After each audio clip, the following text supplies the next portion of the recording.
A great deal these days is written about the slums. This film is going to introduce you to some of the people really concerned.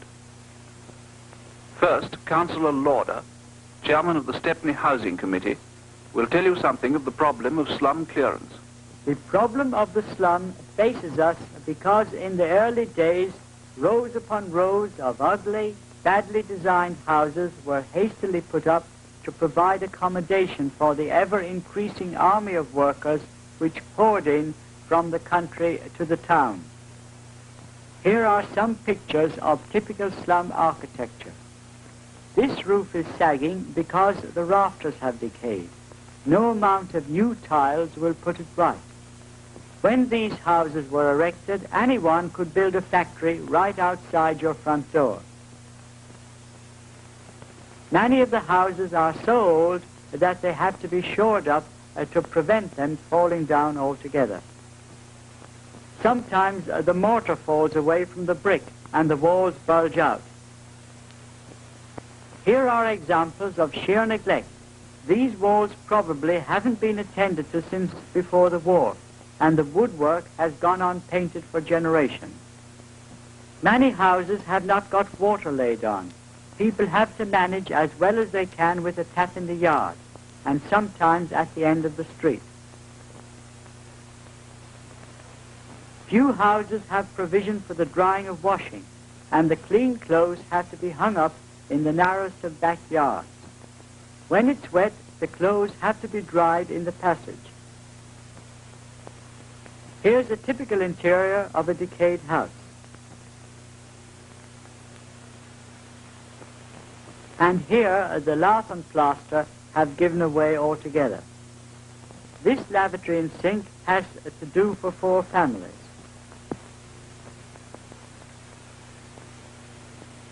And now for the people who have to live in the slums. Here is Mr. Norwood. These 2 rooms which I am in now, I have to pay 10 shillings a week for, and I haven't a room to swing a cat round.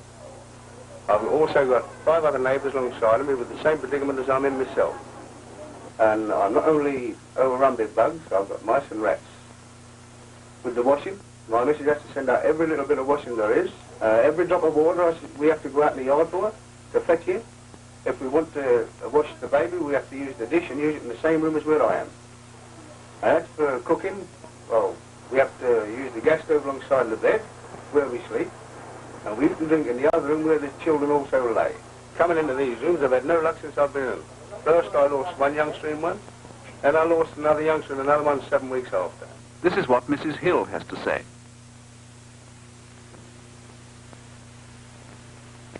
This house is getting on my nerves. We're shored up in every room. There's a staircase that you can't walk up it unless you've burnt you're seasick. One leg you want longer than the other. And as the upstairs is coming downstairs, where it's sinking. We went to see the new houses, and they're lovely. For here, it gets on your nerves, for everything's filthy. Dirty, filthy walls, and the vermin in the walls is wicked.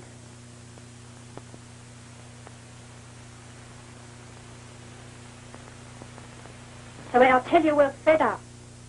If anybody comes to see you, they say they feel bilious when they get down the stairs, because it's all crooked.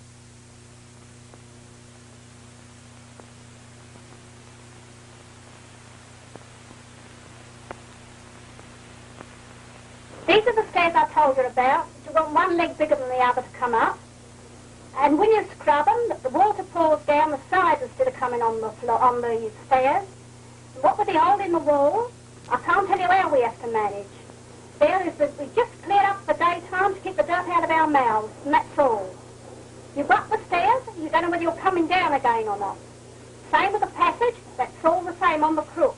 In fact, everything in the house is on the crook. There's not a straight thing in it. What with the shoring up to the passage and the stairs and the coal cupboard, in fact, we've got no convenience whatever. You see, you'll throw let the children up the stairs in case they fall down, and you'll frighten them and go on the landing in case the landing comes down into the passage, so I can tell you how we are fixed. And here is Mrs. Graves. Well, I've been here for 24 years, and this last one, it has been a misery to me. My boys give way in the front room, so I take my bed down and put it in the bed. I went to bed early. I had a baby very bad. In the morning, instead of getting up for the children for school, as being awake all night, I let the children lay as the baby went to sleep for the first time. So our little black dog kept running about. So I must have dozed off with the baby. Thinking it was the dog on my head, I looked up. Instead of that, it was a big rat. I screamed and ran out and left the baby. I had to put the dirt into my bowl, fetch it through the kitchen window and out through the kitchen. We cannot get it out of the passage on account of the shoring up. We have no cupboard for food, not even to put a bit of bread in. We leave anything on the table for night time, we have the rats.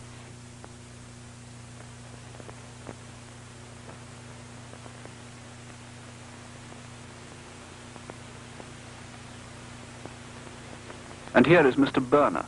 I reckon the conditions of living in these little slums is a bit hard for the wife and besides myself and the children, bringing them up in one room. Whoa!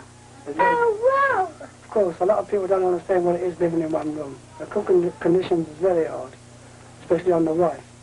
She has to do the cooking and it's all done on a gas ring, by means of frying this and frying that. If it comes to a baked dinner, it's in the oven.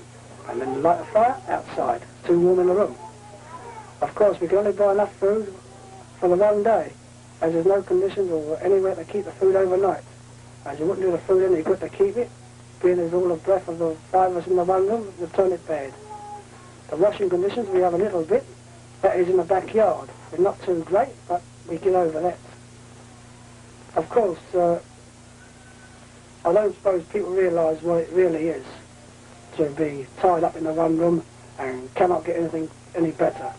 We are only hoping that the council will liven their ideas up and get their minds made up to get the flats ready so that every working class man will have a hygienic flat to live in, where the cooking conditions is better, the living accommodation is better, sleeping accommodation is better, and what's more, we have a bath. The more enlightened public authorities have been applying themselves to the task of slum clearance with energy. Public authorities have now the power to pull down slums and put up in their place new and fine houses. But the ever-present problem which slows down the most energetic authorities is where to put people while their hovels are being pulled down and new houses built for them.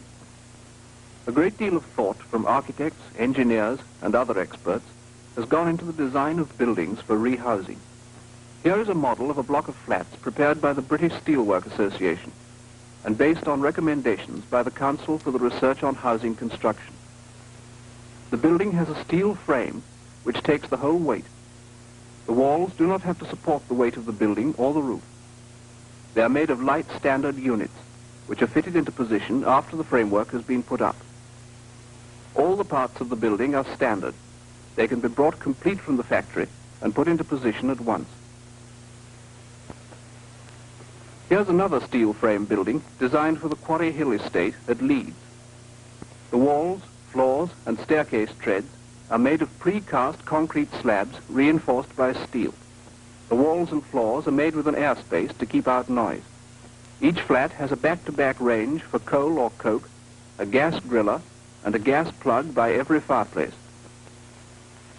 This model won first prize in a competition organized by the cement industry. In this kind of construction, wooden molds are put up and concrete poured in. The concrete is reinforced by light steel rods or mats. The walls carry the whole load and there is no other framework. In this particular example, walls and floors are cast in one piece. Here is another reinforced concrete building now going up at Kensal Green. The two blocks have been arranged to run roughly north and south so that the rooms get as much morning and evening sun as possible. Gas is used for cooking, heating and lighting. The inside of a building is as important as the outside. The rooms must get as much sun as possible. The walls must keep out the sound of the people next door. The kitchen is very important. It must be easily kept clean and the appliances must be cheap to run. The gas industry has designed suitable appliances for cheap cooking and for room and water heating, especially to meet the needs of slum clearance schemes. The general layout of a site is extremely important. Here's a model of the whole Quarry Hill estate at Leeds. It's a good example of blocks of flats laid out with large open spaces, a welfare centre, a shopping centre, and all kinds of amenities. Where there is enough room, and where the price of land is not too high, it's possible to build cottage estates and give each house its own garden.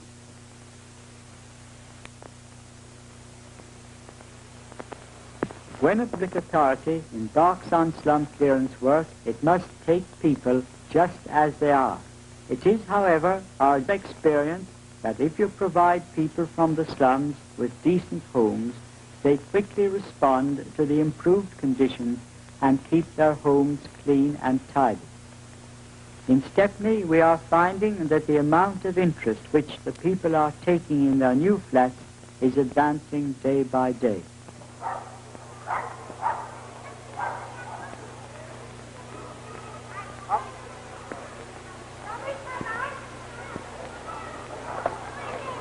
And now let's have a word with Mrs. Reddington.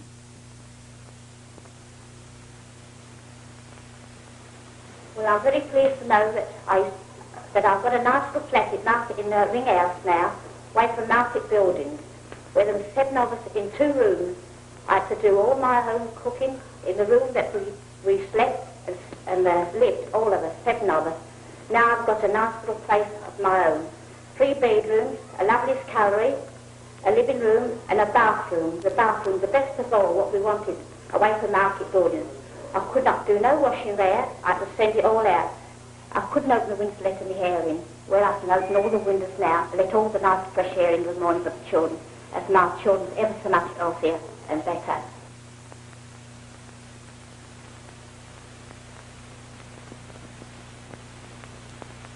And now, Mrs. Atride.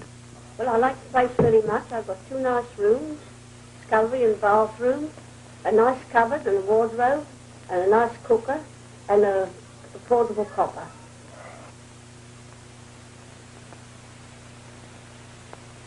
All the same, Mrs. Atride will never forget the rats in the house she had before.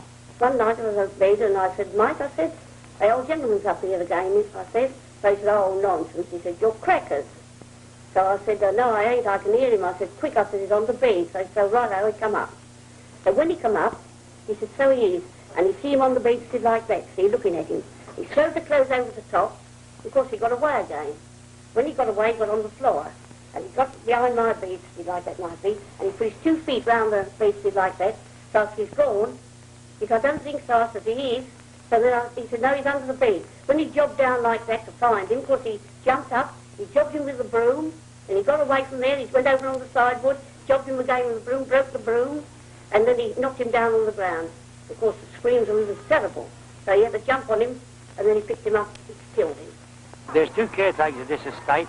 We have to sweep the stairs daily, see that all balconies are clean, and sweep up the courtyard and pick up litter on lawn. This takes us in the course of the morning up to about midday. Then we break away from dinner. After dinner, we have to come back and pick up the remaining litter left on the courtyard by the children, and then do all minor repairs, such as unstopping of sinks, unstopping of baths, and unstopping of lavatories. We carry on this work up to about 5 o'clock in the evening, when we break away for our tea. After tea, one man comes back on duty. He has to parade the courtyard, keep all children in order, and see that they don't get up to no mischief. He has to carry on up to 12 o'clock at night, when it becomes his duty then to walk around at midnight to see that no music or any noise has been making on the estate, for the quietness of the tenants. Up to the present, only the fringe of the problem of the slums has been touched.